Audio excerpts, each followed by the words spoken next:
Do it. Well, that very interesting little blip of an intro was Jon and Alex finishing debating androids and apples and, Alex talking about someone having difficulty setting up a MacBook Pro, which means that person must have been the most stupid person in the world. But we're not here for that. The Bondathon. Subscribe to our Patreon to get that content straight away in your podcast. I really thought that we were far enough away from that Casino Royale 67 episode that these two would behave themselves, and they've gone and done it. It didn't even take them 5 seconds. Oh, we'd already agreed we're going to do the it. Bondathon. Oh my god. We're getting very, very near to the end of the Bondathon, and like all parties that have gone on an excessively long time, this is what happens. The Bondathon is back. Hello, tailoring talkers.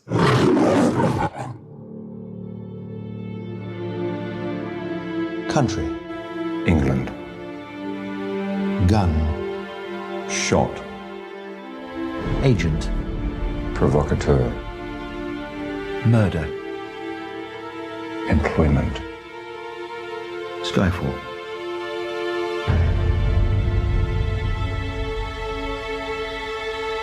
Skyfall.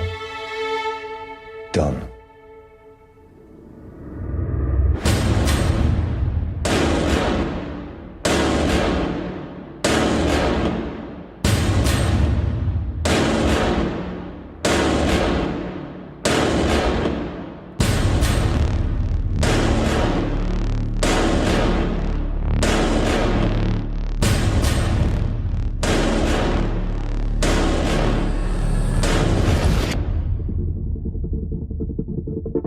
Some men are coming to kill us. We're going to kill them first.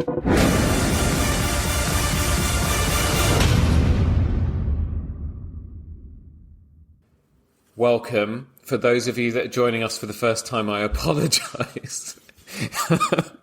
But the Tailoring Talk magazine is back, and it is the Bondathon.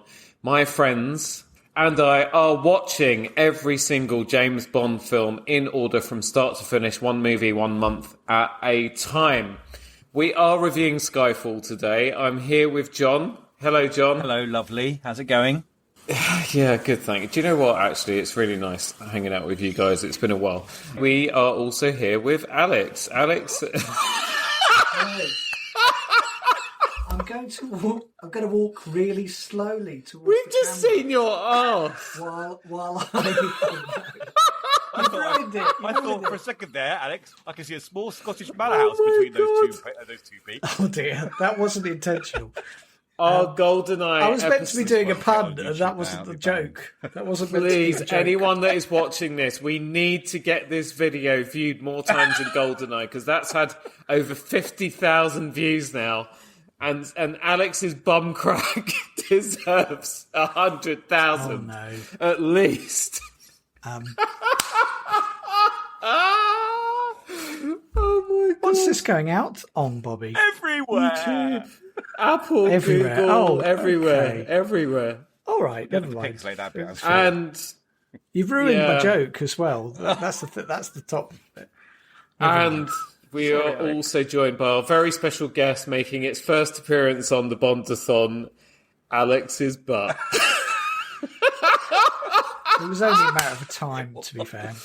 Oh my I'm almost tempted to fine. do the same out of solidarity, Alex, to be honest. Thanks, John. Well, I won't, I feel no. This is the point where our regular listeners, our faithful Bondathon Switch regulars off? check out and switch off. And this is also the point where anyone new to this channel and this podcast basically do a Homer Simpson in the bushes. What the hell have we walked into? Right, sorry, advertised content. Skyfall, focus people.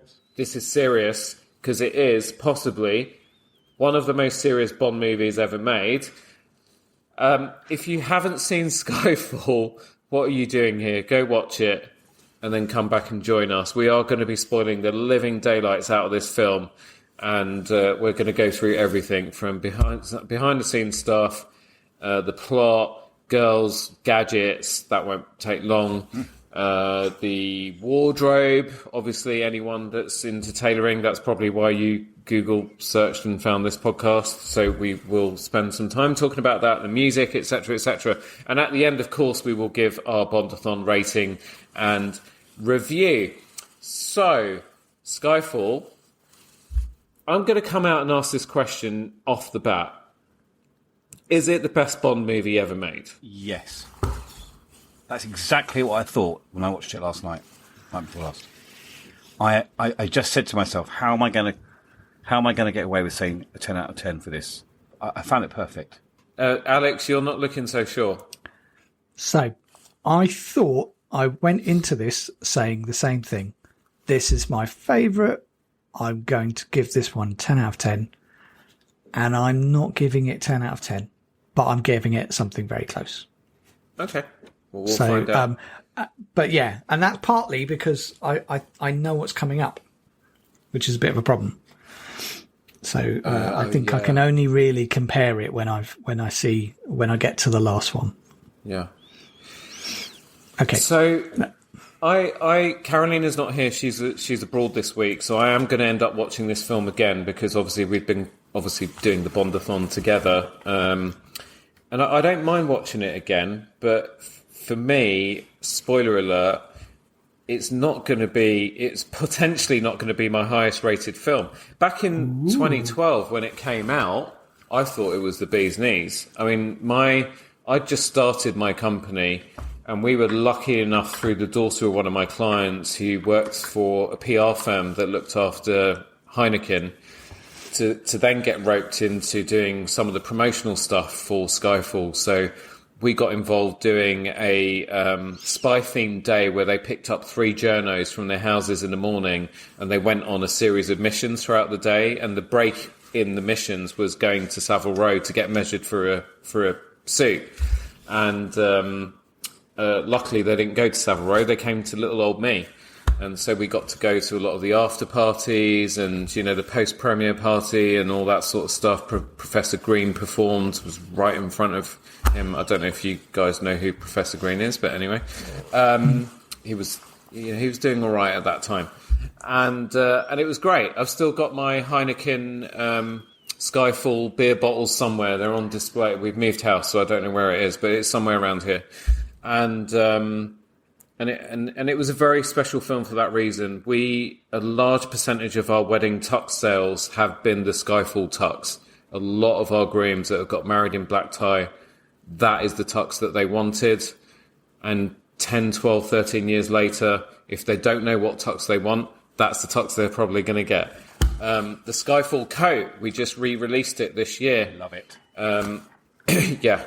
And we've got that coat still in production today, year on year on year. Since that film, it's been the most popular coat that we make. Did you spot it, though, in the film, Alex? Did you spot? What, the coat? Yeah. Did you spot the cool thing about it, though, that is... No. Tell me what the cool thing is. So if you see him, when he turns in the sunlight, it's not actually a black coat. It's a very dark burgundy. And I love that little... That I did not spot. Well, watch it again. Watch it again, see if you notice it. I love that little touch that they've added a little spice of colour to it. It just makes it stand out a little bit more than just a standard coat, because Bond is Bond, isn't he? Yeah, that might be a colour grading thing, dude. It's actually navy. Well, we'll see, yeah. No, well, what do you do for a living? What do I do for a living? Okay. Who was involved? Who was involved? Who was involved with the promoting of that bloody movie? Okay, so I can speak with some authority on this film, and at the time, I did think when I walked out the cinema after seeing it, I was like, "That is the best Bond film ever made." Like even more than Casino Royale. I thought it was perfect. I've seen it a few times since, but watching it last night. It's not my favourite Bond film, and I don't think it's the best. Ooh. And I'll get into that at some point during proceedings. We need to unpick that. I've really done a 360 on this film. So we'll get into it. Nice. Let's have a look at my little thing that I wrote to try and keep us on track, because I thought that had been working quite well up until the last 2 episodes. Have you two been day drinking, by the way, or are we safe? No, I've not been. Always. I've been recovering from a 3-day hangover, in fact, so I've been staying away from the alcohol. Don't drink over 50, folks, because it takes you bloody days to get over it. Unlike Bond, who can drink every day, behind night and day. Yeah, we all need the glasses. Yeah, we need the glasses with the scorpion. Yeah. That was impressive. Okay, right. Skyfall, released on October the 23rd, 2012, directed by Sam Mendes, starring Daniel Craig, who returns as James Bond for his 3rd outing, running time of 143 minutes. In Skyfall, James Bond returns from the shadows after being presumed dead, ready to confront a new threat against MI6. After a mission in Istanbul goes awry, resulting in the loss of a hard drive containing the identities of undercover agents, Bond is called back into action when a former MI6 agent, Raul Silva, played by Javier Bardem, launches a personal vendetta against M, played by Judi Dench. The film explores Bond's loyalty to M and his personal struggles as Silva attacks MI6 from within, culminating in a showdown at Bond's childhood home, Skyfall Lodge in Scotland. Cast. Daniel Craig returns as James Bond, as I said. Judi Dench as M. Javier Bardem as Raul Silva, possibly, for my money, one of the best Bond villains ever, and certainly one of the most memorable. Ralph Fiennes as Gareth Mallory. Naomi Harris is introduced as Eve Moneypenny, but we don't know that until the very end of the film. Ben Whishaw is Q, so we have Q Branch back for the very first time in the Daniel Craig saga. Berenice Marlowe as Severin, Albert Finney as Kincaid. Produced by Barbara Broccoli, Michael G. Wilson as usual, screenwriters Neil Purvis, Robert Wade, overseen by John Logan, probably. Cinematography, Roger Deakins. And then music, Thomas Newman scores his first Bond film. This is the first film since Tomorrow Never Dies that has not involved David Arnold. This is also, or the release of this film was also the 50th anniversary of James Bond, 50 years since Dr. No, which was quite special. And it was in the titles, wasn't it? Sorry, no, it was in the credits. At the end. Yeah. Because they do a reverse gunshot, don't they, in this film? The gun barrel shot's right at the end. Sorry. Yeah, because that was the first thing I thought when the film started. I thought to myself, there wasn't one. There's no gun barrel still. Like, what the hell is going on? So it's the second. So in Casino Royale, I don't think there was a gun barrel at all. In Quantum of Solace, the gun barrel was at the end because it was meant to symbolise him completing his journey to becoming a 00. But in this one, they didn't bother putting it. Well, not bother, but they deliberately didn't put it into the end either, and I just wonder why. That's one thing that I've not been able to find out about. Anyone shed some light? No, I don't have an insight on it, but I would say this really felt like a soft reboot. Yeah, like in a lot of ways, it was the same Bond, but it was a reboot. It was almost kind of establishing rather than rebooting. Does that make sense? Kind of like we're settling back in to the good stuff. Don't know. It just felt like all the pieces being put back in place. You had a new Q. Yes. And obviously they're keying up a new M in this film, aren't they? But it's kind of like which is ironic when you think about it, because it was only like 2 more films with Daniel Craig. So yeah, exactly. Yeah. You two are doing great, actually, so far. Keep doing this sort of thing, because you tee me up for what I've actually been carry on, writing Bobby. for the last What's 2 next? days. Yeah, I will. Well, there was the challenge was reinventing Bond. The Bond franchise was facing a bit of an identity crisis by the time Skyfall came around. After the lukewarm reception of Quantum in 2008, many people were questioning whether Bond could continue to evolve in a post-9/11 world without losing the essential elements that made him a global icon. Enter Sam Mendes, a director with a more introspective approach to filmmaking, who had never helmed a Bond film before, but had a history of working with Daniel Craig in Road to Perdition. The rumour is that Daniel Craig himself actually asked Sam Mendes to come and direct the next Bond. So it's a sign of Craig's growing clout within the production team of the franchise. Mendes wasn't interested in making a typical action film. He wanted Skyfall to be a deeper exploration of Bond as a character, particularly his sense of loyalty and identity. This direction was risky, but it paid off. For the first time, audiences saw Bond questioning his place in the world, grappling with his loyalty to M, and facing his own vulnerabilities. The film wasn't just about saving the day, it was about saving MI6 and ultimately Bond himself. This is why I think it's one of the best Bonds, if not the best. Because I loved the kind of the threads of the story that went through this. I loved M's relationship with Bond. This kind of, she's always very grumpy and down with him, but behind, and it comes out so much in this film. Behind, there's definitely almost a sort of a motherly love for him, which what makes the final scene even more poignant, really. And I love the fact that for the first time, Bond's questioning his role, you know, as a 007 when he gets shot by Moneypenny. No, I really thought actually that Sam Mendes kind of effect in this film really made this film. So here's, if I may, here's the I think here's the problem for me, because I'm actually looking forward to seeing it again in a few days' time, because I can watch it again kind of with my brain on the side and not be really deep in thought about it. Yeah. But I think the problem for me, when I saw, so back in 2012, I'd grown up on a diet of Roger Moore Bond movies in snippets, because when you're a small child, you're 5-6 years old, really, well, firstly, the Bond movies were generally reruns on bank holidays and Christmases, right? So you're usually at relatives' houses or your grandmother's house with your cousins and stuff. At least I was. And you weren't really paying attention to the films. The points that you always paid attention to were the action sequences, anything with gadgets, explosions, cars, chases, all of that sort of stuff.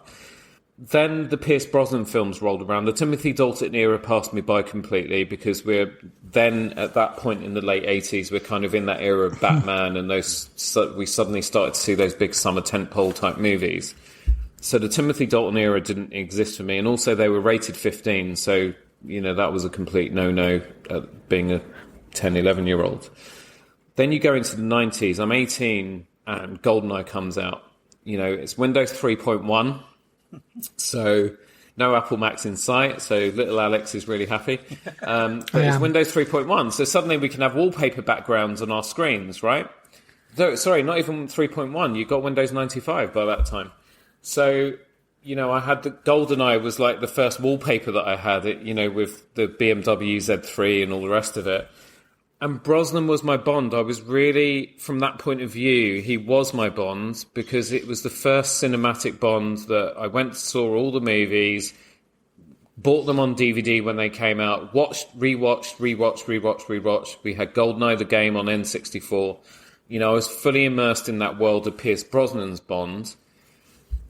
But Daniel Craig came round, and so cinematically I didn't know anyone else as intensely. Do you remember, though, Bobby, when Craig was announced, and I think the first shots, like leaked shots we saw of him were in those tight bathers coming out of the water.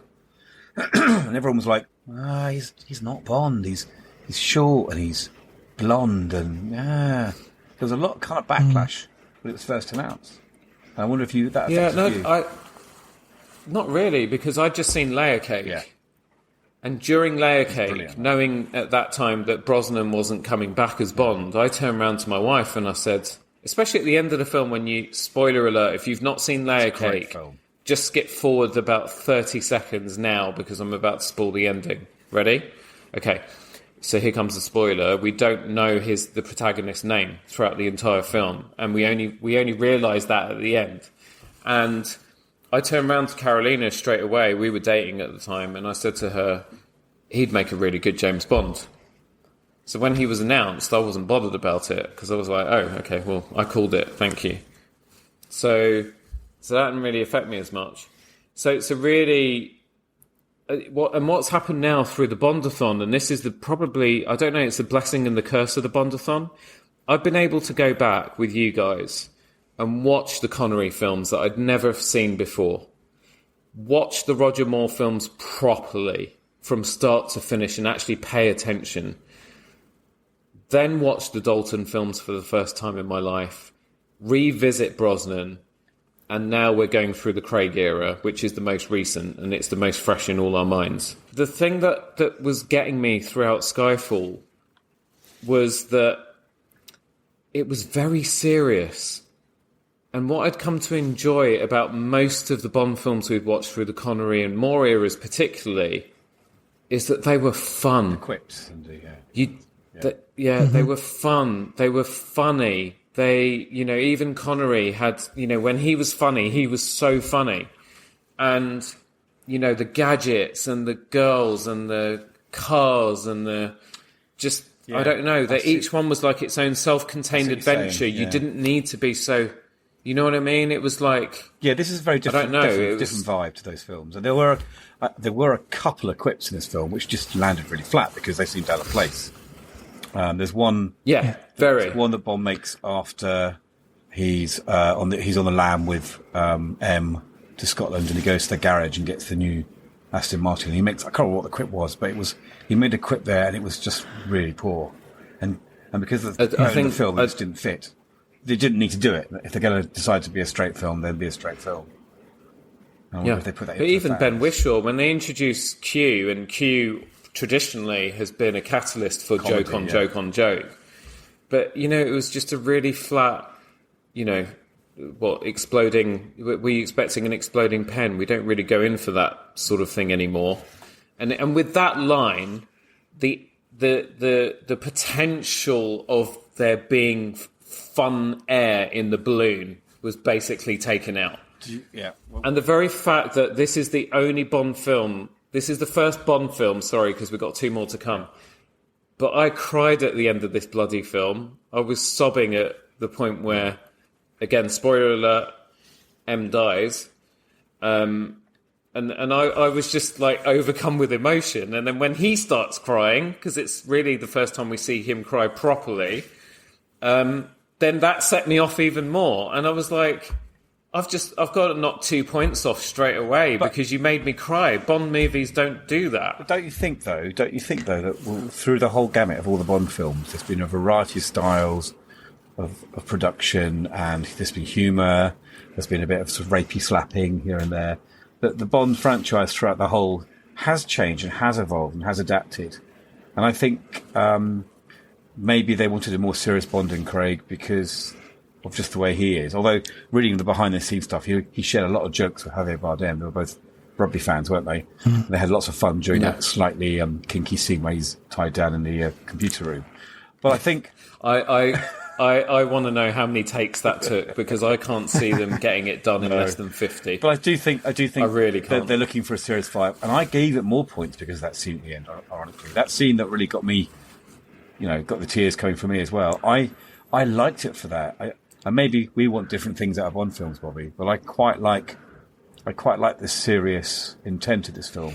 It's not that this is not the same as this really toxic Star Wars debate that has developed. And I'm going off on a tangent here, right? But there's all of that stuff. This is not what I'm getting at. This is I really, really totally appreciate that it has to evolve, it has to change, it has to go with the times, and maybe the next iteration of Bond, or even the one after that, those films will not be for us. They like the current Star Wars stuff, although we're enjoying it. Not everyone does. Though they're not for us. They're for our children's generation, right? And these stories have got to be passed down and passed down and passed down. But I think it was just... it just made me sort of question, having now been through this journey of this cinematic universe, this series, this amazing franchise, it just got me questioning the feel, the tone of this sort of Daniel Craig sort of era. So don't get me wrong, I love it. I still think Casino Royale is one of the best Bond movies ever. I still, if not the best, I still think Skyfall's up there as well. In isolation, it is a brilliant, brilliant film. It really is. There are moments in there that, you almost want to jump off your seat and just fist pump the air. I mean, that whole Javier Bardem's character's introduction, the first time we see him, is gold. It's the best entrance to a villain ever in cinematic history. Maybe apart from Darth Vader, actually. No, because Darth Vader does look a bit awkward in that suit. So this was better. And it takes a lot for me to say that as a rabid Star Wars fan. Bobby, is there a cultural reason, do you think, why Bond became more serious? A lot of films, culturally, you can blame a lot of the way they are made on whether they were Cold War era, or post-1940s and so on. Or, like when you look at the films like Wolf of Wall Street, when the 80s was, the business reigned. Is there a cultural reason, do you think, why the Craig films are more serious than previous Bond films? Do you think Broccoli Productions thought that they had to move in a certain direction, or was it because of the way Craig acts and was presented? Like, can he carry off the jokes and quips? Was that his style? I just wonder, because there are plenty of articles online saying how Craig both saved Bond and also almost killed Bond. Do you see? We might want to discuss this in a post-Bondathon podcast about the future of Bond next. But I wouldn't be surprised if, because there are rumours, aren't there, of it going back sort of to a young Bond era, that we might see the humour come back anyway. But I just wonder if it's a cultural thing that he's more serious. I don't know. I don't know if I think it just feels like a direction that, definitely going to Sam Mendes. Sam Mendes is not known for making comedies, right? or sort of big action films, although the next one you could argue, actually, no. Forget I said that. Did Mendes do any Batman films? He didn't, did he? Not Batman, Spider-Man. No, films. he didn't. No. Oh, I thought he did. No. Okay, why would he? I'm thinking of Sam Raimi, aren't I? Not Sam Mendes. Yeah, you are. Yeah. Different people. Yeah. So yeah, there we go. But on the plot itself, the plot of Skyfall opens with a thrilling chase sequence in Istanbul that sets the tone for the film. Bond, in pursuit of a stolen hard drive containing the IDs of undercover agents, is shot and presumed dead. His fall from grace, both literally and metaphorically, leads to the crux of the story. MI6, more specifically M herself, are under attack by Raul Silva, a former agent turned rogue, played by Javier Bardem. Silva's vendetta against M is personal, driven by a sense of betrayal that mirrors Bond's own complicated relationship with his superior. Silva stands out not only because of Bardem's performance, but also because of the way the film contrasts him with Bond. Both men are former agents, but when Bond remains loyal, Silva is consumed by hatred. The final act, set at Bond's childhood home, Skyfall Lodge, brings the story full circle, making it not just an action-packed finale, but a deeply personal reckoning for both Bond and for M. Yeah. So I've got some thoughts. Go for it. So this is a film where you cannot help but be invested in Bond and M. You cannot be helped because of the way that the plot's crafted. It's really hard not to be invested in this, and so there's so many parts of it that they tick off, and I think going to Scotland and to Skyfall, I think that for me sort of brings it full circle. So and I think that's why, while it isn't the lightest Bond in any way, it is a lot more serious. I think it just has so much more depth than almost any other Bond I've seen. Like there possibly one exception, but really this is the deepest Bond. that we've sort of seen, because it covers a lot of things. And I think that's the problem with the humor bit, is that it couldn't really compete. Can't marry them up. Yeah, it just couldn't compete with that. And I think as we start talking through the particular scenes, as a general rule, I don't want to repeat myself, so I'm just going to say it once up front, which is cinematically they're almost perfect. There's very little that's done in any way jarring. There's so much that you can watch and just your eyes enjoy it because of how it's been done. He's an Oscar-winning DP, and he did Blade Runner and a lot of famous films which I could ring off for you. But sadly, Roger Deakins left was it last year or year before last? I think it was last year. But yeah, he's got such a background in excellent cinematography. So, I mean, you've got a great story. You've got Sam Mendes directing. You've got Roger Deakins. I mean, this film's got everything going for it, hasn't it? Really. And I think also what adds to the depth is the fact you've got a cast of amazing actors. Yep. Great cast. I mean, amazing actors, right? All of them, and even the Bond girl, who unfortunately meets her untimely and just really unfortunate demise. Yeah. Severin. So, Berenice, she was so good in that casino scene where, he says that, she was scared, child sex slave, all the rest of it, and she was scared and so on. So well, you're right. So well. I mean, she was so good. It was such a shame she was taken out of the film so early. But again, I did notice. Did you see did it irk you, the callousness of Bond, where Silver says, "Have you got anything to say?" And he's like, "It was a waste of good scotch." Again, it was that coldness that we saw in Casino Royale and in Quantum. I think that's bravado more than anything else, really. Where he's just, it's almost like he's just got to get on with the job in hand. That's happened. He'll process it somewhere else in his brain, but now's not the time. You've got to remember with Bond, he's an agent that has to be emotionally detached most of the time.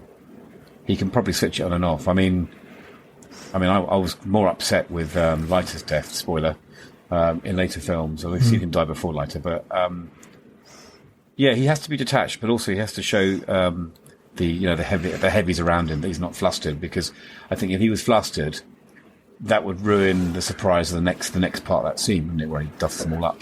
Yeah, if he's flustered, he's a hard man. And it wasn't a heartwarming scene. No. It wasn't meant to be a heartwarming scene. It was meant to be sort of, finishing of that character, and then it was like, well, what's going to happen? What's he going to do? And he was much more measured and much more, and actually, but not in a clinical way. It's not, but it was just a case of, that's done. I'll deal with it later. Well, don't forget, whereas previously you had him getting hugely emotional, and getting really quite nasty as a person. Don't forget later on, and so this is so much better. Later on in the film, we discover, don't we, that this everything leading up to the point where he's captured has been a plan by Silver to get his revenge on him and escape. And so this character that gets shot to him is just a cardboard cutout to him, and the fact that he's not really into ladies either is just another element to his complete kind of lack of compassion for her. I think every element of this film is so masterfully put together. I think that's why, for me, it's such a great film narratively. It's not there's no fat here at all in this film. I think everything's been completely, sculpted in a very good way more than anything else. I mean, it may not be the best film, but it's one of the better Bond films, definitely, in your opinion. Again, it's such a hard one, though, because if it's like you said, John, it depends on what... Everybody wants something slightly different from Bond, I guess. And I think if you're someone who... So this is where now I can kind of start to see the point of view of people who were maybe teenagers or young adults when the Connery films came out. So take yourself back to 1962. seeing Dr. No on the screen for the first time, and then From Russia with Love, and then obviously the big one for the time, which was then Goldfinger, and kind of what made those films, and then that same person ages and then gets to, this set of films where, there's very little joking around. It's all very, very serious. It's a lot less bling than the 60s. Less bling. Yeah. You've got to really, if you don't pay attention to the plot, you will lose what the hell's going on, right? With all of these films, Casino Royale, all the way through to No Time to Die. And so you can kind of... It's interesting, It's just really, really interesting as a time capsule of that period of the last 60 years now. It is really fascinating. It'd be interesting. Really, really fascinating. To see if we feel the same way about the evolution of the humour and the acting when we do the Mission Impossible films. To see if that has the same cultural change as the Bond films. Because I wonder if we'll say the same thing about those. But instinctively, though, I don't think it has, because I don't think the Mission Impossible films have in the same way. Yeah. Because they're over a shorter time period, first of all. You're going from mid-90s through to Cruise, now. Basically, yeah. So 30 years, I think, pushing it now. Nearly 30 years, right? But also because from the third one, he really took over the production of those films. I think, was it the second one? No, it was the second one. John Woo, wasn't it? It was no. It was the second one. Okay. It was after the first one, John. Because what happened was they couldn't get insurance for Tom Cruise, so he had to start his own production company so that he could do whatever the hell he wanted. Okay. So they couldn't get insurance when they were like, oh yeah, but like the first scene's going to be him hanging off a cliff with no harness or anything. Oh, just like, no, we're not insuring that. I was like, okay, well, we can't make the film if we can't get insurance. And Tom Cruise was like, screw that, I'll just make my own production company and we'll get on with it. And so he's had that level of control throughout the entire franchise that I think really they've evolved quite nicely. And from number 3 through to the last one, they've been very consistent in terms of quality as well. Don't very you think consistent. Barbara has that same control over Eon Productions, I think? Or? I don't know. I think there's too many. There's a lot of moving parts. There's a lot of money involved when it comes to a Bond production. There's a lot of money involved. There's a lot at stake. They want to take risks on one hand, but they also need to make sure that every single film is a hit and outdoes the last one. They've got script writers who've kind of gone off piste a few times, and they've had to bring other script doctors in to, rein them in and so on. There's a lot of moving parts in a Bond production, whereas I just think something like Mission Impossible, again, is just so much more tightly controlled and is more, I don't know. You know what I mean? So contained. Yeah. But, I might be completely wrong. We'll find out next year when we get into that. Spoiler alert for everyone that is still going to be faithful to this podcast and channel. Thank you, by the way. So, yeah, there we go. Visually, you're right. Roger Deakins, he also worked on films like No Country for Old Men, Shawshank Redemption, absolutely beautiful, beautiful looking movies. Yeah. And particularly for me, the lighting in the Shanghai scenes was just incredible. Bobby, I rewatched this obviously on my new TV, which is OLED, and Shanghai looked stunning. Lights off in the living room and TV. Oh, it was good. It was like watching a new film, really. Sorry, Alex. Yeah. No, you're completely right. But also, even in other moments, there were deliberate choices for the colour and lighting. I mean, it is made for OLED. Yeah. If you have an OLED screen, an OLED TV, this is your film, because you get all the depth, and then you get that blast of colour, and the dark scenes are still lovely. It's so hard to fault it, like visually, because there is so much that it does so well. It's brilliant. Yeah. Wardrobe work in this film was pretty good. It's all Tom Ford, isn't it? It's all Tom Ford stuff again. You don't like that very much. Yeah. So classic Bond with a modern twist. I think in this film it was overall reasonably good. I think I really like the suits in this film. I really like. It stood out. They've kind of. I think you mentioned this before, Bobby, with Craig's suits. Like in the past, a couple of them felt they were a little bit tight for him, and we discussed perhaps that's because of the scenes, the action scenes. And I know they made about 60 versions of the first suit to allow for the chase scene on JCB for him and his stuntmen to allow him to have movement in certain scenes. But that first suit, which I think is the shark skin suit, isn't it? It's the grey pick and pick suit. Yeah. I just love obviously there's that iconic moment where he adjusts his cuffs as he jumps through the back of a train falling apart. I mean, for me, I'm getting goosebumps now. For me, that first sequence is one of the standout best sequences of any Bond film. It's so iconic when he jumps into the back of a train and, fiddles with his cuffs. Yeah. I messaged Carolina during that, and I said, after that, when the title credits start, or the title sequence, and I messaged Carolina and I said, when you get back, I'm going to watch this again with you because I've forgotten how bloody good this film is. I might watch it again on my TV again this week, because it's still a long film, but it just pace is great and never bored.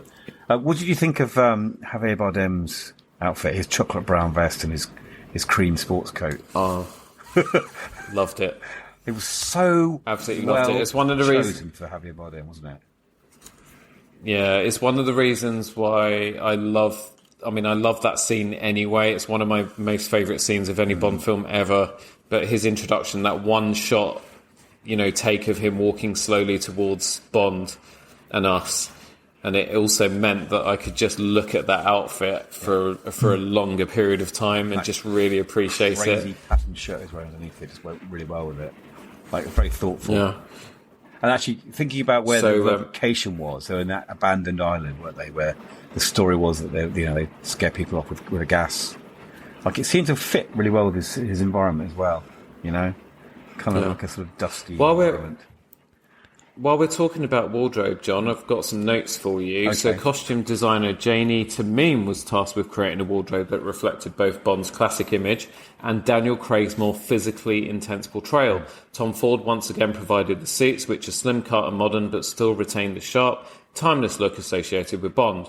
One standout outfit is Bond's grey sharkskin suit worn during the initial chase sequence at the beginning of the film. It's sleek, it's minimalistic, perfectly tailored for his frame, symbolises his readiness to take action despite his bruised and battered psyche. And that suit, again, it's another really popular wedding suit. If guys aren't getting married in black tie, I've got the Making of Skyfall book on display in the workroom, and I always flip to that scene. There's a nice picture of him on the motorbike in there.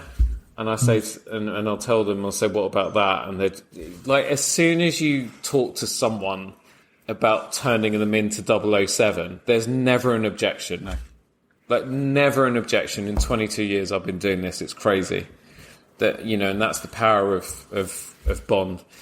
For the Macau casino sequence, Bond wears a midnight blue tuxedo. We mentioned it before, which harkens back to the elegance of earlier Bond films, while maintaining a modern edge required for Craig's Bond. And in the final act, which this is a bit that might interest you too, when Bond returns to Scotland, his attire becomes more practical. He wears a Barber X-Taquito I love that jacket. Beacon Heritage jacket, signalling this is a Bond who's out of his element, preparing for a more grounded confrontation. The rugged attire complements the stark, desolate backdrop of Skyfall Lodge, further emphasising the personal stakes at play. Yeah, I want that. I want that Barber. That Barber jacket, right? So when the film came out, 2012, it may have been a few years after, but I remember.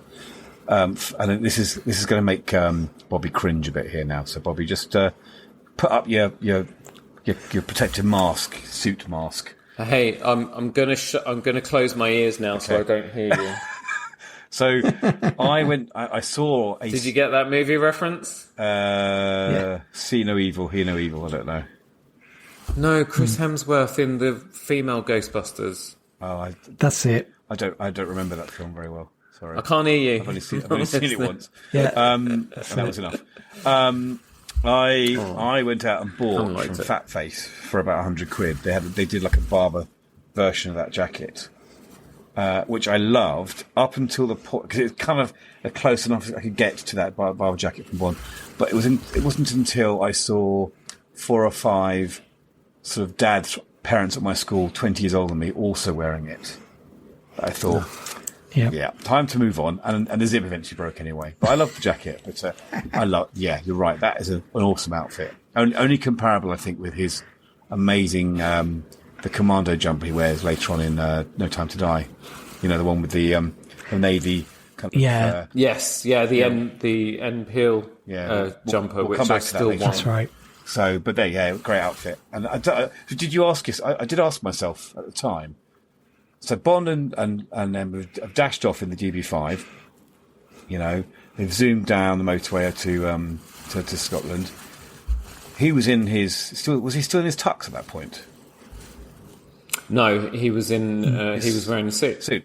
But where did he get the barber jacket from? He wouldn't have been hanging up in Skyfall because they cleared the place when they sold it. So where did that jacket and outfit come from in the film? It might have been in the boot of the car, or it was probably at Skyfall, because Kincaid they wouldn't have sold clothes, would they? So, you know, would have probably kept some things for him. I don't know. I think your idea of having an emergency packed bag in the back of the DB5 is actually much more Bond than relying on some bloke in an old house to keep clothes back for him. Actually, yeah.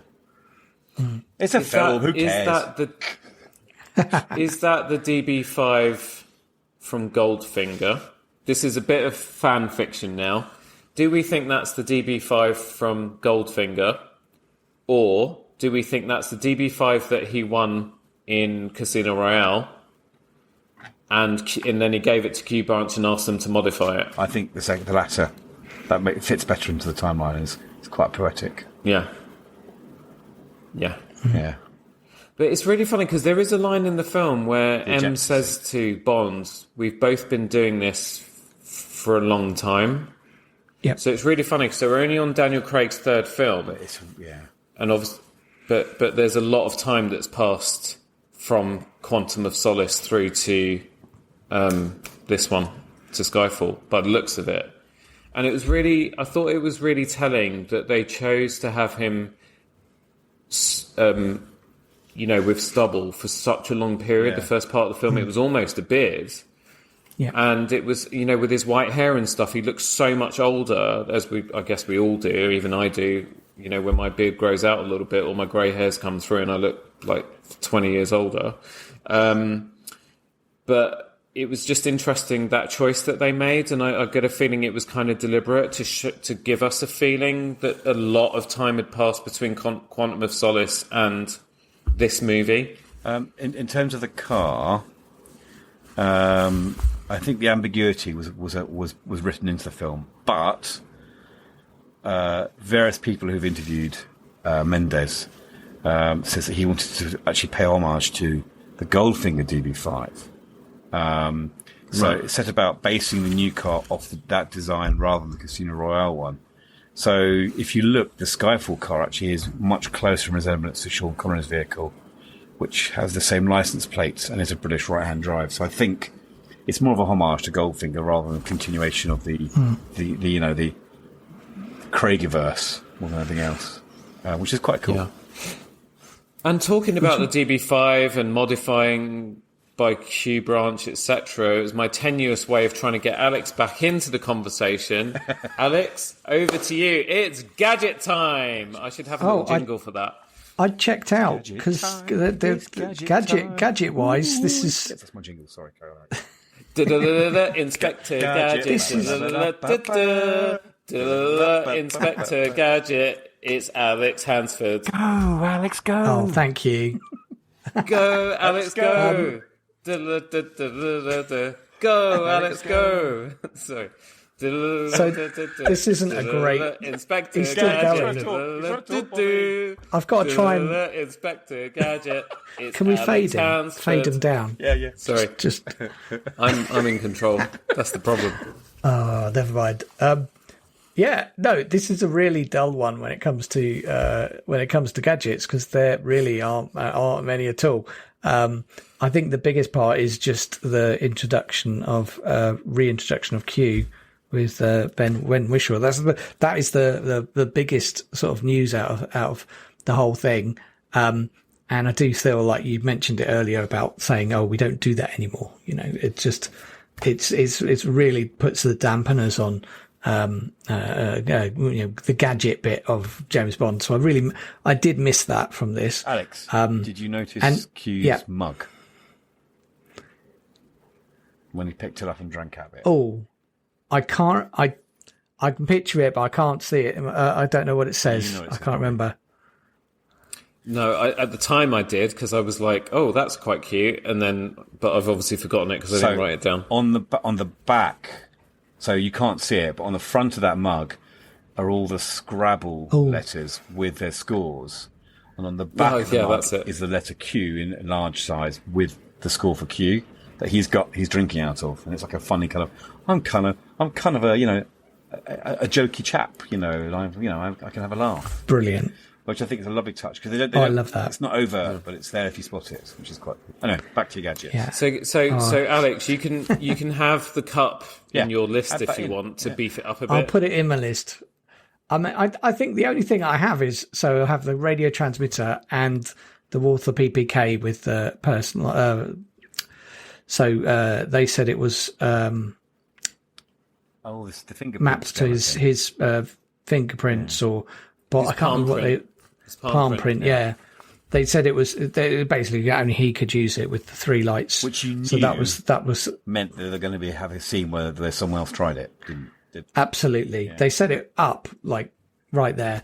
But it's so sort of quiet with a tech point of view and gadgets that like the official list then has all of the weapons and includes the light bulb bombs, which I thought was quite interesting because they were cool. In the Home Alone scenes. Yeah, that's right. Yeah, absolutely, the Home Alone scenes. So it includes that. So it includes that. It also includes the double barrel rifle from Kincaid, which I thought was a bit of a stretch. I was like, nothing fancy about that. Still not does your list include the DB5 though?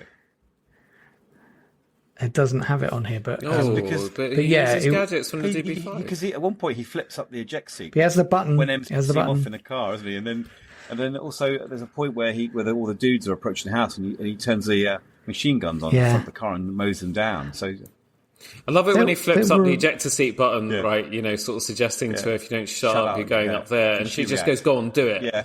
Go on, do it. Yeah. I think that's great. I think this is the most like aware Bond, like it's self-aware of itself, and it does have little nods to things. It does and so in that respect, like all to it. The other thing is there are a lot of Jaguar Land Rover did really well out of this movie because they had the Defender and the Discovery and it's just tons. So they must have been like very happy. But apart from that, it's such a light movie. There's the classic one, which I thought was quite funny, was obviously you've got your genius in Q, who's creates this whole sort of quantum cryptography element, and then he goes and plugs it into the secure network with 2 Ethernet cables, which I was like, okay, that's a big no-no. How could you get that wrong? I couldn't get my head. For anyone that's listening, these are the 2 IT geeks. This is the shit they do for their careers, basically. What they call an air seal, don't they? Yeah, that's right. Yeah. And he's going, I'm the most. Yeah, he's literally saying, I invented this. He can't outsmart me. At which point you go, oh yes, he can, because you just plugged that into the network, didn't you? You know what else made? And it just. What else made me do the old Picard face palm was the visualization of the data. Like, when you're being hacked, let's show a 3D globe rotating. And, look, it's turning into a London Underground. Look, he's found the code. And then, oh, God, there's no code ever looks like that. It's just lines of text. You can make it No, but fancy it's to make it more interesting for us members of the audience that don't understand this shit. Yeah, it looks cool. But okay, but even the hacking attempt, right? While we're doing it, while we're going off on even about Siri technology. does cool shit now. See? Yeah, very nice. Yeah, that's true. Okay, Android did it first. Android's voice assistant never worked properly, but anyway. It's Google. Google gets it right. So I don't know. Well, anyway, is it Google though? Moving Because it swiftly on. depends on which Let's- one of let's 500 move on voice before we systems have you a- want to use on Android. before we have a big argument about let's just not talk about Bixby. But I think yeah. But the thing is, it was like yes, there were some cringe moments from a tech point of view, but it held together so well. It really didn't matter in the slightest. I think they missed an opportunity It was good. with not having an Omega brand opportunity there with his watch as well. Yeah, Even if they just looked at the time, you know. Well, I mean, the Omega was a Seamaster Planet Ocean, 600 meters, which was the same watch I think he wore in Quantum of Solace. So there we go. But we don't really see it. I've got two other things, which is a really funny nod to whatever that whole hacking rig that was in the All the Silver's lair. like the network shelves, the old Yeah, server shelves. because they're just like there's absolutely no air conditioning. There would have been really noisy. Yeah. I don't understand what they're meant to be doing. So again, not important to the plot, but I just felt like it was worth mentioning. No, so, I'm totally with so you. I thought the definitely same thing as well. that was super cringe. And this is probably one for those of you that have just got new houses and fancy swanky places in London. But a bit of a nod to the variable opaque glass that just turned from clear to opaque in the prison bit, at the push of a button. Yeah. So that I mean that I can fully expect to see that in Bobby's new place. That's my hope anyway. We'll see. That was a cool gadget. That kind of opaque. It was. Thing. That was good. Yeah. I've got a quote for one many years ago because I went to an architect for an extension and they must have been watching Grand Designs or something and thought I was loaded.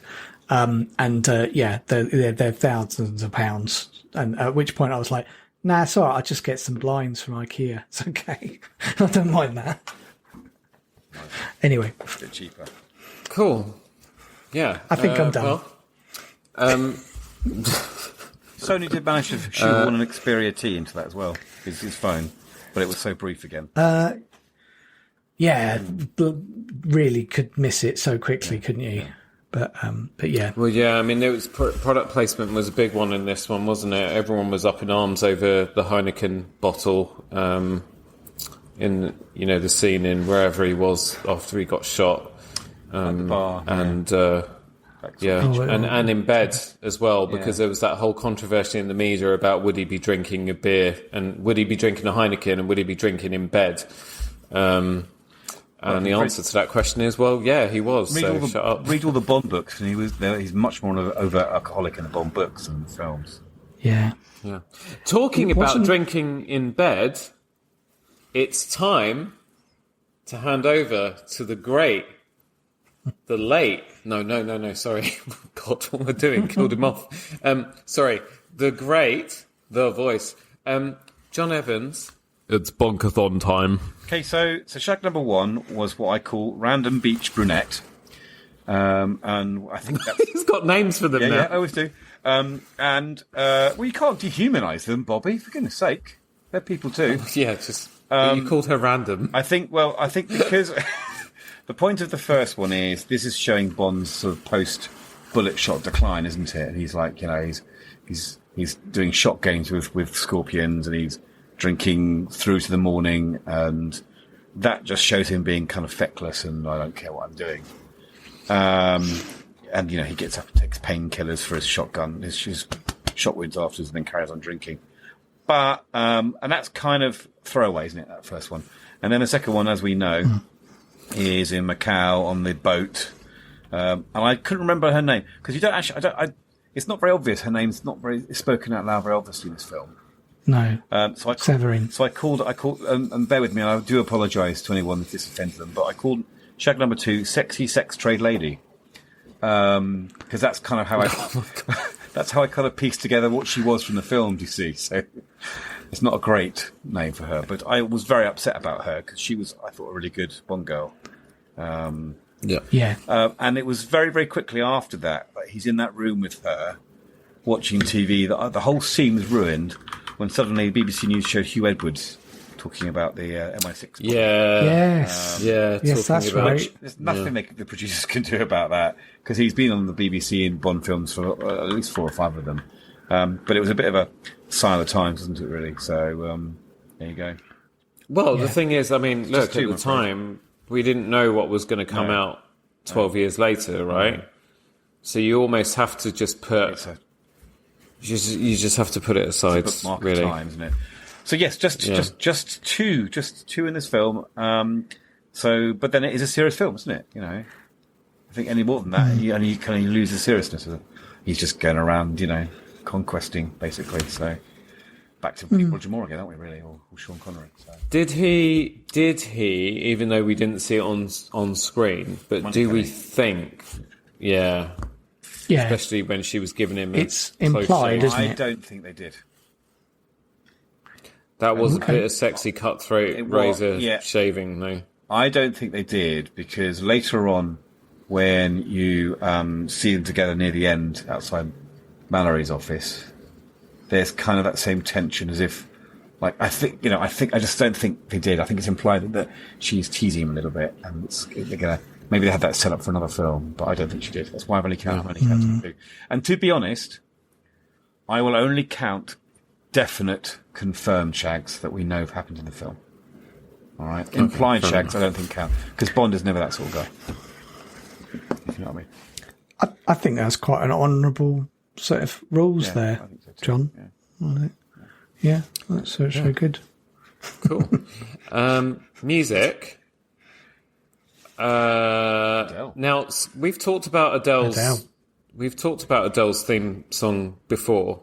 We've mentioned it, and I always said that that's one of the ones that I tend to skip in my playlist when it comes on. But pair that song with the visuals of the title sequence.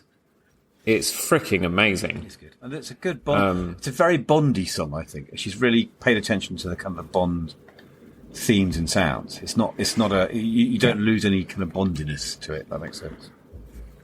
Yeah, I mean it's epic. It matches the grandness of the film as well, I think. And then I made a note about the lyrics. They reflect the film's themes of mortality, loyalty, and rebirth. With lines like "This is the end, hold your breath and count to 10," echoing Bond's journey of being presumed dead, only to return to face his past and protect MI6, and try to protect M, and ultimately fail. Spoiler alert. Doesn't she say and that she likes crumble? Who's that? I'm sure there's a lyrics that says. No, she doesn't say "I like crumble." And the crumble. We will crumble. I'm thinking, I love crumble. Alex? That's brilliant. I love crumble. I love crumble too. It's my wife's favourite pudding, in fact. Crumble. I need dessert. Yeah. But yeah, no, I think unfortunately Adele's sort of singing it lends itself to being reworded for any form that you want it to be. So I'm sure there are reworded lyrics for this song a lot. I think Adele was pregnant when she made the song as well. Just as a fact, interesting side fact. Yeah. Can we have a quick nod to the title sequence as well, please? Yeah, it was really good, huh? Yeah, that was brilliant. Really, really anyway, good. That's very clever, I thought. Very good. Yeah. Still had boobs in it, according to my wife. There's a very, very, very quick. She does a boob watch. Just so there's you a know. very quick glance of a side boob, but it was very tastefully done. There was no thank you, John. in that at all. It was just a side boob. I'm glad you were paying attention. I mean, if you have to count shags, you have to count boobs, don't you? They're the first clue, surely. Might as well. Yeah. Might as well. The God, I hope my kids score have for the The overall score for the film was by Thomas Newman, and I thought it was very good. Thomas Newman is an acclaimed film composer known for his previous work on films like The Shawshank Redemption and American Beauty. This marked the first time, as I mentioned before, that a Bond film was not scored by David Arnold since 1997's Tomorrow Never Dies. Newman was brought on board largely because of his long-standing collaboration with director Sam Mendes. The two had worked together on films such as American Beauty and Road to Perdition, which also starred Daniel Craig. Mendes felt Newman could bring a unique and fresh musical perspective to the Bond franchise. Newman's approach emphasises tension, drama, psychological depth, rather than just action-driven motifs, aligning with the darker tone of the film. I think he did a really good job. Really good. I still think David Arnold's work on Tomorrow Never Dies is up there with the best. But as a composer coming in, I thought he did a great job. Much better than the guy that scored GoldenEye, for God's sake, because that really is too much plinky plonk in that for me. Yeah. No, it's good. Oh, sorry, John. I thought you were about to say something. Well, you were just I was going to do making some twangy guitar sounds, and I gave up because they were crap. Sorry. That's what it was, really. I'm still riding that. I'm still riding that Inspector Gadget theme tune high. I'm sorry. Yeah. Anyone who's still listening at this point, as usual, write in. None of you ever do. I mean, there is a genuine. Now's the good stuff. Now you've waited. If you write in, there's a genuine prize waiting, but no one ever writes in. But I always invite you to. But as you have probably guessed, we're not going to run through the plot, in order or anything like that. This is a general discussion review of this film. And there you go. And we're doing it that way because I got a migraine and I'm trying to get off this call. I mean, that's why I started with the ratings.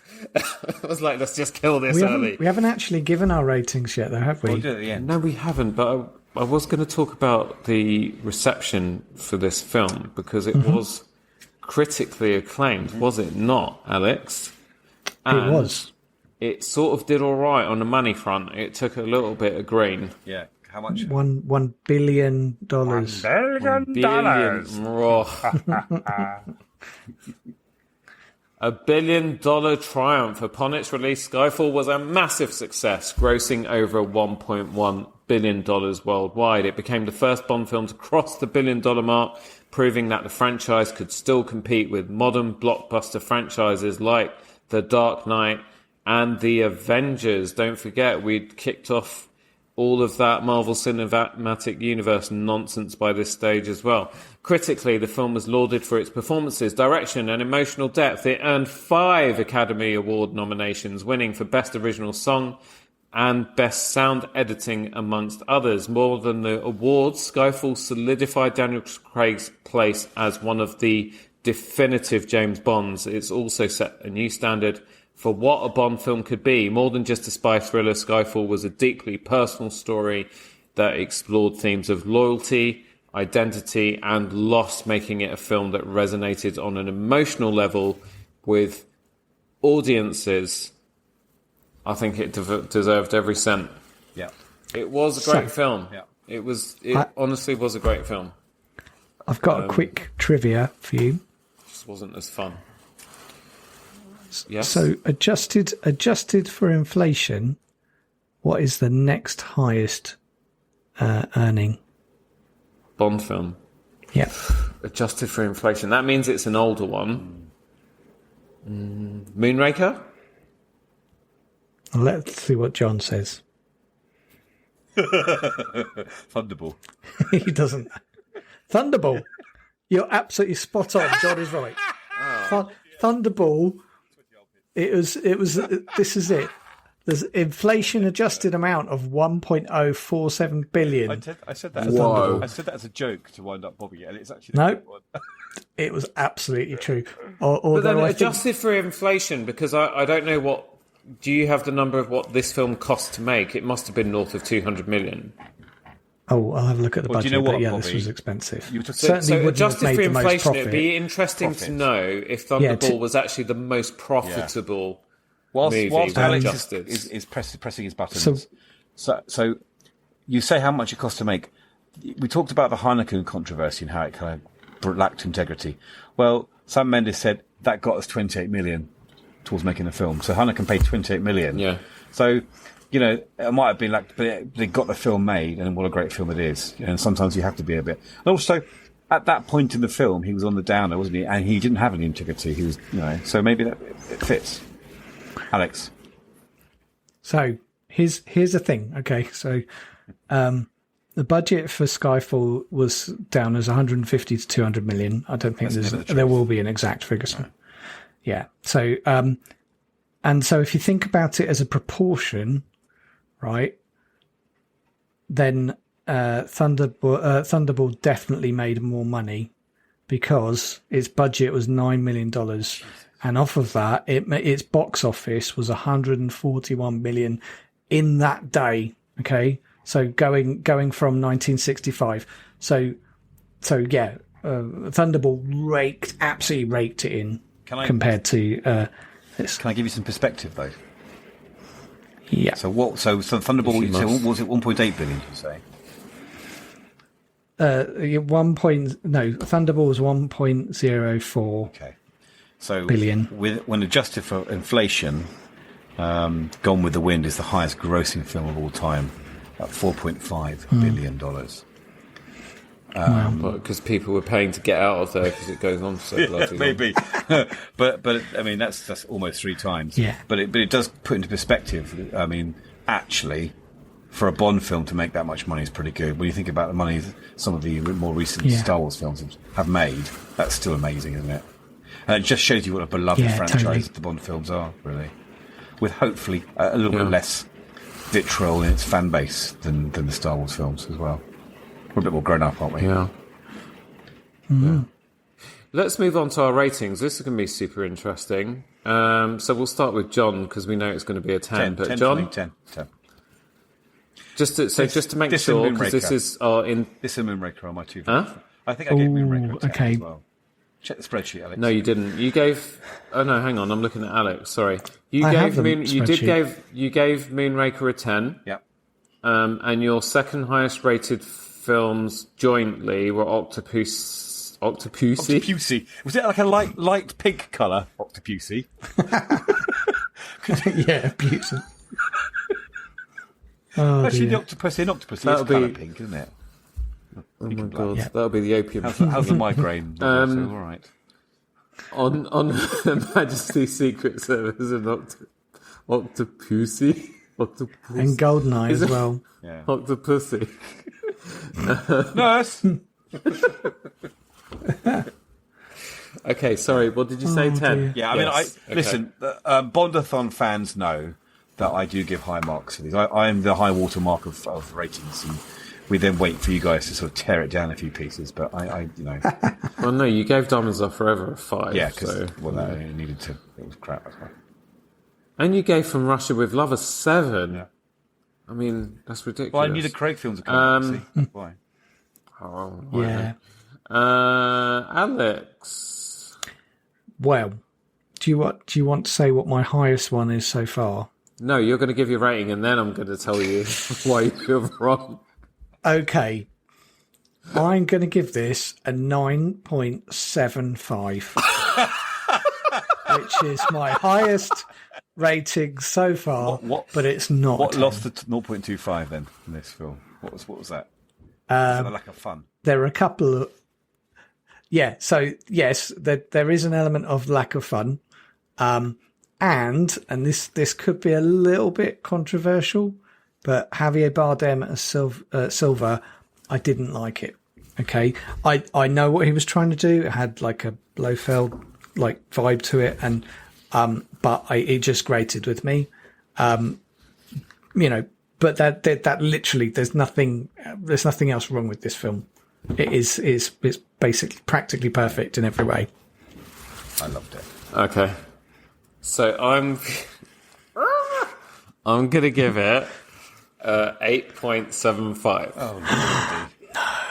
That's all. quite low. How can you do that, Bobby? I mean, it's Okay, still so good. the reason is that I've given From Russia with Love a 9.5, Moonraker 9, and those are my 2 highest ratings. And then I gave The Spy Who Loved Me 8.5 and You Only Live Twice 8.5. And the reason I'm giving this 8.75 is it might have been a 9.5 or a 9 even, but I didn't act like if you gave me 3 Blu-rays and you said you can watch one of these, but you're not allowed to watch the other 2, and you gave me Skyfall, Moonraker, and From Russia with Love, I would probably ditch Skyfall first, and it would be really hard to choose between the other 2 because I just, because probably if you're doing that to me, you're probably going to kill me after I've watched whatever one I chose. So if I'm only going to watch one, I want to go out having a good time. So it would have to be one of the other 2, not this, because this one would make me cry at the end, and then you would shoot me, and then I'd be dead and I'd die sad. So that's the reason. Well, you know what we should do, Bobby? Right, because I'm looking at the spreadsheet at the moment as well, is we should just create an average for all the scores and see who's given the highest average. And then we can work out what I'm going to call the painted Bond bias. All right, so yes. So I think we need to work out maybe towards the end to our final podcast to reveal the Bond bias and see which person's given the highest ratings to all the Bond films on average. Okay, I think that's a great idea. Cool. I'll send Alex a spreadsheet, and that'll be his job. 'Cause I'm not That sounds like work again. Yeah. I can do that. I mean, I'm sure Alex will enjoy it more than me, but yeah, brilliant. But look, great film. Let's pretend we haven't seen the next one ever before. So we're off the back of this. We're really looking forward to the next one, aren't we? Yep. What's the next one? Good. Spectre. Oh yeah, Spectre. Sorry, Penultimate ladies and gents. Bond. It's old. Claire Seydoux. Yes. Yeah. Okay. And Chris, what's his name? Christoph Waltz. Ah, Waltz. Yes, that's right. One of my favourite actors. Blofeld. Yeah, okay. Blofeld. Yeah. Okay, that's exactly. good. I'm looking forward to that. Yeah, thank you guys. Thank you all for listening, those of you that are still here, and for watching. If you're watching on YouTube, you can, round of applause. Look, Bobby, if they'd been watching I didn't YouTube, know it was recording they the would have video. left after the first 10 minutes, if you remember rightly, when Alex left his seat. Yeah, This is every so time cool, I yeah. put this on YouTube, it's always just the picture, and I never actually see our faces. I don't always get time to edit the video versions because there's a Oh, I lot of see. bloody work to do, and I've just been really busy the last few months, and that's why. That's fine, Bobby, Also, don't worry. anyone who's still listening, I should have apologised at the start of this because I haven't put any of our podcast out for well over a month, but life has been getting in the way of a lot of things recently, so I won't Life get into that, happens. otherwise you'll start crying like I did at the end of this film. But thank you, everybody. We will be back to review Spectre in the next episode of the Tailoring Talk magazine Bondathon. I have to keep remembering the rebrand. Thank you to Jon and Alex, as always, and thanks for behaving yourselves today. I was actually the one that went a bit out of control at one point. Inspector Gadget. It's Alex Hansford. You can get in touch with us by hitting the message the show link if you're listening in your podcast player. Go to the show notes. It should be there at the bottom somewhere because John told me to move it to the bottom because it used to be at the top. And on YouTube, you can just make comments on the video and, join in the conversation. Was Skyfall your favourite film ever? Do you think it's the best Bond film? Or do you think it's just a piece of glorified fan fiction that doesn't fit in with the rest of the franchise? That thought has never crossed my mind. I don't know why I just said that. Join the debate. We love hearing from you. Thank you so much for all your support. And we will see you on the next episode of the Tailoring Talk mag. Bye-bye. Bye. I don't know why I say it that way. I've got a quick one. Oh, God, here we go. So I think I could what they never should hit do that red button fast enough. is if they say, what they should do is if you've made it all the way to the end, right, you should leave a comment. And what you need to do is you need to put this word. And I think what we'll do this time is we'll say rooftop health and safety. And if you know at the end. Was the fact he was standing on a rooftop at the end bugging you, Alex, more than the fact that he rode a motorbike across the top of a bunch of rooftops? Yeah. Yeah, it was a little bit. Do you know where it was filmed? It was filmed Farringdon, probably somewhere around one It of the was offices, the number Department 25 of- Farringdon Street. Yeah, so the rooftop they're on is the Department of Climate Change. Where's that then? Oh, Just interesting. thought, little fact there. Thank you, Wikipedia. I have already. I was thinking. I've worked out the averages. I was thinking about. Oh, okay, go on then. So far, on average, Is it me? yeah, you're the highest, and I'm the lowest. But I think my score's slightly affected by the fact I wasn't a present for Goldfinger and Doctor No. That brings my average down a bit. So I can put some rating into those films before the final podcast, even though I wasn't here. I might even go back and watch them again and rate them, and then my average can be worked out accurately. That's the thing. That's what I'll do for this podcast. I might go back and listen to some of the early Bondathons. I know the Doctor No one was total shit because it was the first one me and Phil ever did, and it was quite early in the podcast as well, and I was really crap. Well, I'll need to go back and listen to that. yeah. And see if any of you, what you say influences my rating before I choose it. Yeah, go for it. Yeah. It's terrible. Good luck. I have a I'll give question. you a prize if you can get through that. Yeah. So, has anyone seen James Bond Jr.? No. What? So that's a little bit of homework for This you. was a thing, wasn't it? Wasn't it something something. from the 90s or something? American animated TV series based on James Bond that ran from 1991 and ran for 65 episodes. What? Yep. I'm Okay. just saying. I'm going to find the theme tune and we'll put it on the next one. Well, just make sure that we're not going to get a copyright strike on YouTube for using it. I'm going to have to check that I out. don't anyway, think you will. Anyway. I'm going to say good night there. All right. Yeah, I'm going to stop this. Nobody needs to hear John, twat in his marital ways. Bye, everyone. Thanks for humouring us. everybody. All right.